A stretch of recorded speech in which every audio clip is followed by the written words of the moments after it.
What's up, Mike Gross, youtube.com/rocking_guitars1, doing some Ozzy, more particularly Randy Rhoads. One of the reasons I play guitar, and probably you too, if you're a child of the 80s. Diary of a Madman, this goes out to my buddy Joey Tafolla. You said you're in a Ozzy tribute band. I'm assuming the Randy years, but I'm not sure. And you wanted the kind of the orchestration part kind of before the solo. So what I'm doing, Joey, is I did a few different parts. Before I start the lesson, I want to mention something. This is really cool. There's a lesson with Randy Rhoads. It was probably cassette tape from back in the day, probably right around the time this album came out. And you can hear him teaching this song to his student. It's epic, man. I actually got goosebumps listening to it. And he taught it to his student a little bit different than the primary guitar is on the album. But on the album, man, is a lot of, as you know, a lot of overdubs that Randy does too, and sometimes it just makes it difficult to hear. Just beautiful chord voicing over beautiful chord voicing. This is probably my favorite song from Ozzy, period. I mean, all time, one of my favorite songs, not even just from Ozzy. I mean, this whole album is just insanity good. So if you want to find that one, the uploader's name is Jap Indian 65. But if you type in Randy Rhoads guitar lesson, this will pull up. I'm teaching both ways, okay? And a few other parts. I know you probably know this intro, but for anyone else that's here. But anyways, I'm going to start with playing the intro, and then I think there's two other parts I'm going to teach. So we have...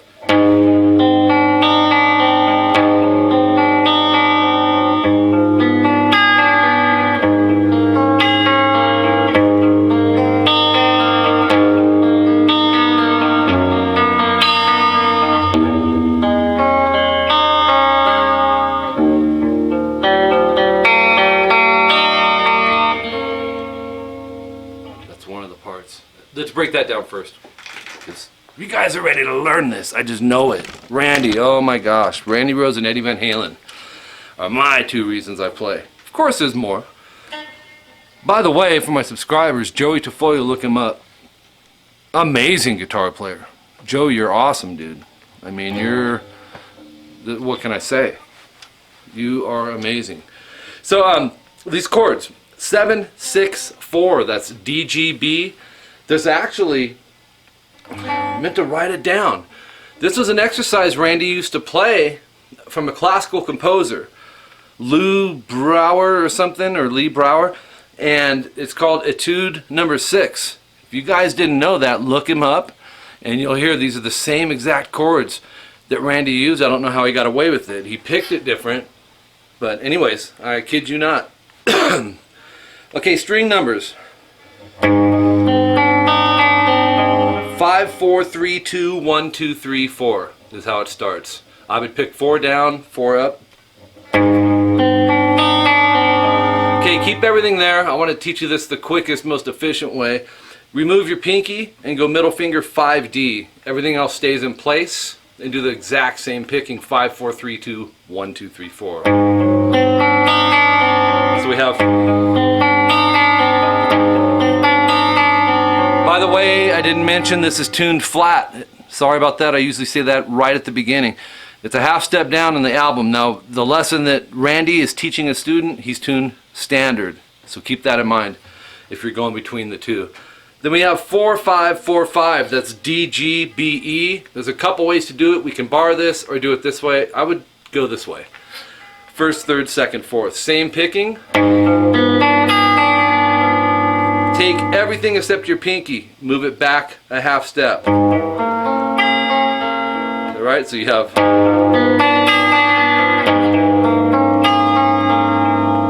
Okay, we got this A major 6 to an A major 7, I believe?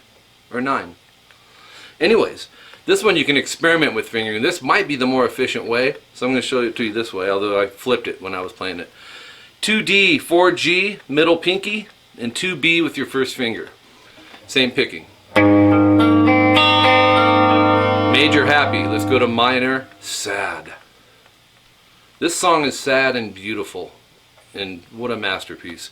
First finger, just scoot it over a half step flat to our first fret B string, do the same thing. So we have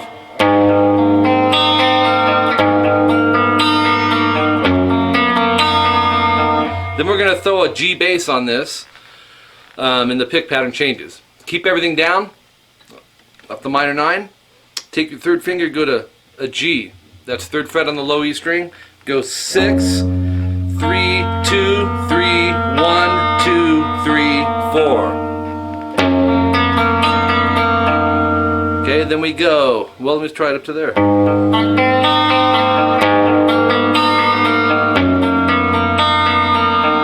Then this is a D with an F bass. Go 1 E, first finger, 2 G middle, and 3 B, whatever finger you want, pinky or third. Go 6, 3, 2, 3, 1, 2, 3, 4. So there's a couple different pick patterns, right?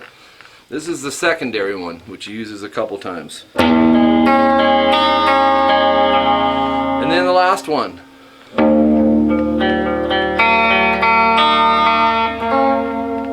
So 2 A middle, 4 D pinky, 1 G index. I'm moving a little quicker on this lesson because I got a lot of parts to throw in. And to be honest with you, I got a student on Skype coming up pretty quick.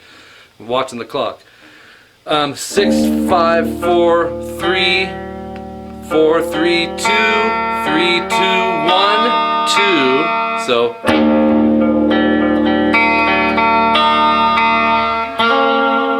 then 3B, 4G. Okay? Pick in the direction of the next string coming up, rather than me explain all that in this. If you're on the D and your next string is a G, go ahead and pick the D down. If you're on the G and your next string's a D, go ahead and pick up. You know what I mean? Down, down, down, up, down, down, up, down, down, up, blah. Okay, let's move into the next part, which comes in at 2:30. And Joey, this is the part you were talking about. This is how Randy was teaching it to his student, and then I'm going to show you the way it was on album. So cool, this part. It goes.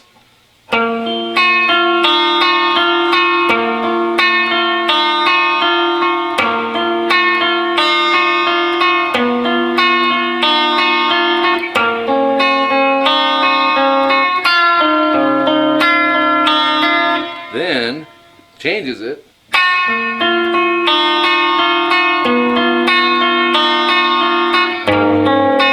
That A's in there. Then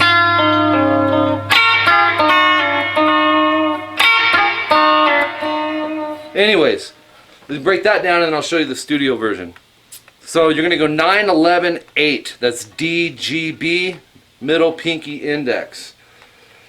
It's a form of an E minor here. And what you want to do, once again, this is how Randy was teaching it.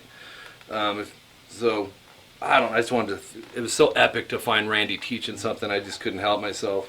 But he obviously changed it up, as you'll see. Not so much chord wise, but picking. Okay, so we have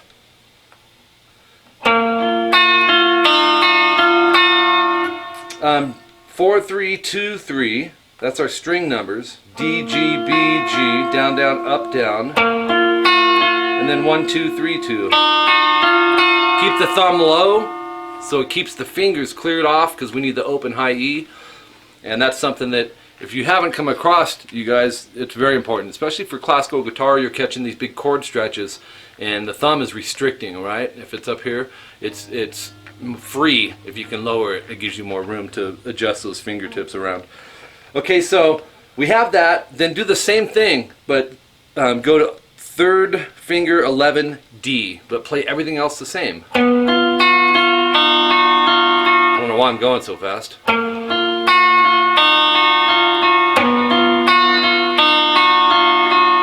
Then same picking, different chord. It's basically a G chord without the root. There's a few different names we can give this, but you'll go 9, 7, 6 D, G, B. Third, first, middle finger. Same exact picking. Okay? Then, the next one, is first finger 7B, third finger 9G. This is kind of hard to hear on the album, and it helped me hearing Randy teach it, even though he did a few things different. It seemed like it helped me. Maybe I'm wrong. Okay, go 2, 3, 4, 3. And obviously there's lots of variations in here where this orchestral stuff is going on. So this is just the primary chord setup, and as far as you go, Joey, I mean, you'll know where to place them. It's hearing beyond the overdubs that I think is the difficult part with a lot of Randy Rhoads' stuff, but particularly this song. All right, so we have. Then we got the. Oh wait a minute, I'm sorry. 2, 2, 3, 4, 3, 2, 3, 1,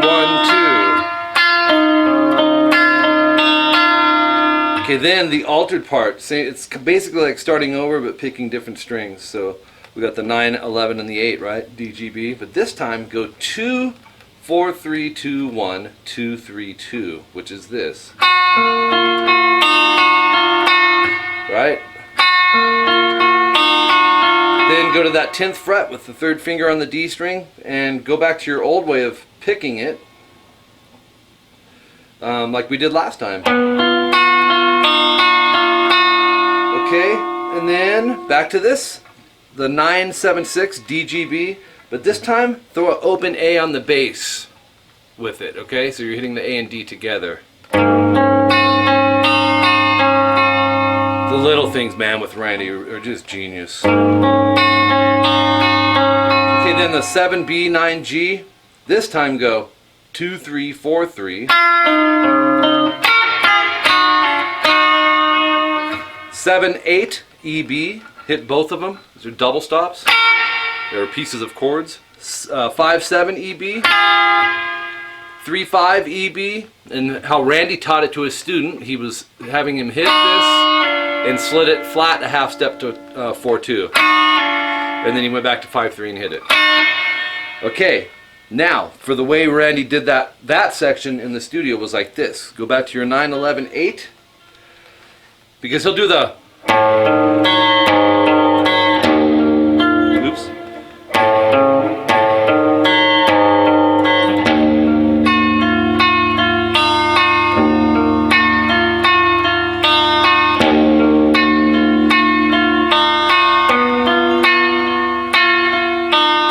Right, so do you hear the difference? I'll show you this part too, if you guys want. 1, it's supposed to be distorted, but he's got clean over it as well.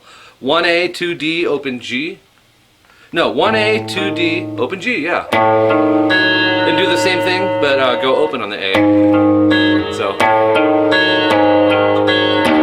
hit the open E.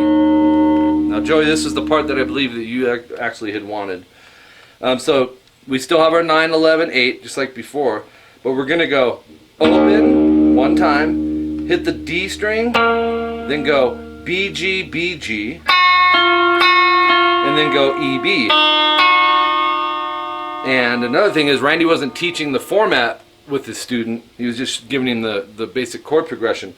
So on the album, you're going to do that 3 times, which is this.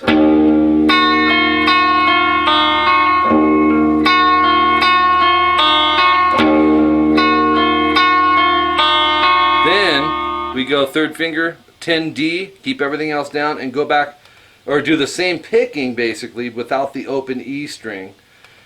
The same concept. I better count this one out though. It's 4, 3, 2, 3, 2, 3, 1, 2.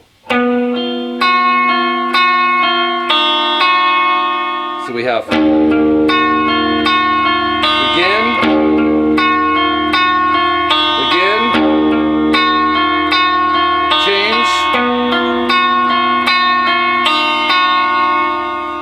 then we go to the 9, 7, 6. Pick this the same way as you did the last one. D, G, B, G, B, G, E, B. Right? And the rest would be the same as far as the 7B, 9G part, like the first time around, right? Where we went. Okay, so. Actually, no, you'd go. That part. I hope I'm connecting those right. I think I am. Let's see, was that all I was going to talk about? Yes, it was. It is so dang hot in here. It's unbelievable. It's so humid. I can't wait to get out of California. I'd like to. I'd love to. Anyways, Joey, there you go, man. I hope that helps you out. You'll have to send me the...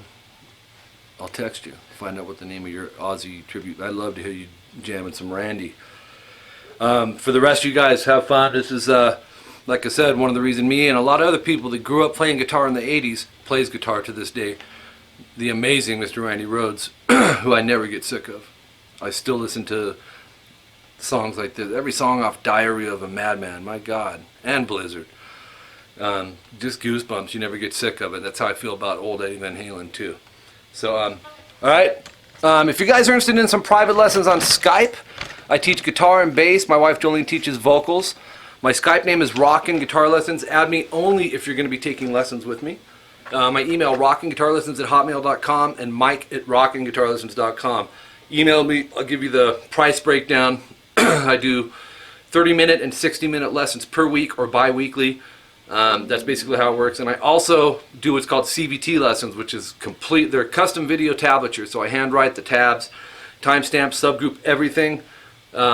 Scan the tabs, send them to your email, and then I do a video lesson of it. And I got a lot of CVT students, a lot of repeat customers. So it's a good way to take lessons if you can't do the private lessons with me on Skype and get complete songs, man. Or it could just be the solo. It's custom, right? So it's whatever you want. And I don't use anybody else's say-so on it except the guitar player in the band himself, if I can find him teaching it, and my ear. And I go to live stuff to look for hand placement from these bands. But anyways, I love doing it. That's a big part of how I learned to play guitar and help develop my ear. Of course, I didn't know I'd be teaching someday. And being able to bring this to you guys. So if that's something you're interested in, hit me up. CT lessons are the same thing, but they're just handwritten tabs, okay? No video. They're a little cheaper. I have tutorials here and at rockinguitarlessons.com. If you're interested in that, check them out. All right? Subscribe, request, and we'll talk to you guys real soon. I'll play this on the outro, and I do have to get in there because my student's probably waiting. Thanks, Joey. Thank you, buddy. Here we go.